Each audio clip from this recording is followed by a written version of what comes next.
So let's take a look at the local numbers. And what you see here is the median home price of the red column, which is active listings. The blue is under contracts and the greens is solds. So here in Spokane County, what you see here, and this is over the last 2 years, things have been relatively flat. The average, the median sales price has actually jumped up 1% from a year ago. So it's not like they've gone down in value. They just haven't, they're not appreciating at the same level they were 3 to 4 years ago. So again, that bodes well for sellers. Now, if we look at supply and demand, what you'll notice here is that seasonality that doesn't exist nationally does exist locally. And you can see it here where during the summer, we certainly have more inventory, but guess what? We hit a low point in the winter, December typically for sales, and then they start to climb up through the summer, and then they peter off into the last in the fourth quarter of the year.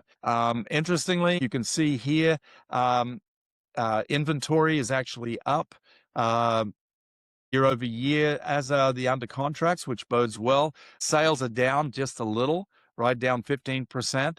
But again, we still closed 347 homes. And those 347 homes actually represent 694 transaction sides. So whatever the number is you need to hit your goals on a monthly basis, they're there. You just need to get your own fair share of that market.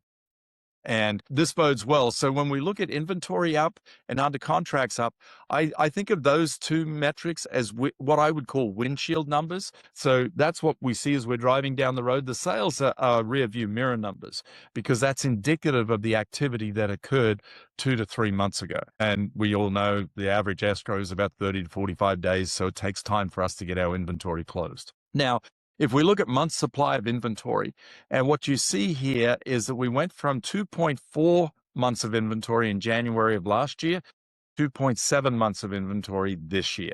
Now, what I would say is that's still solidly a seller's market.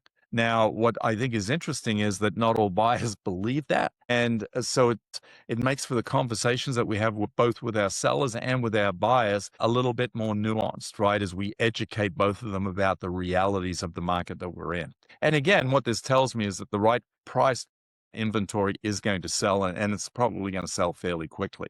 In fact, if you look at our average days on market, right now, we're at 45 days on market versus last year in January, we were at 38 days. So still relatively short market times.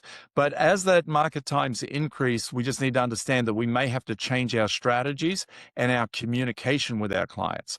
So for example, if you're showing a buyer a listing that has been on the market for 50 days, does that mean there's something wrong with that listing?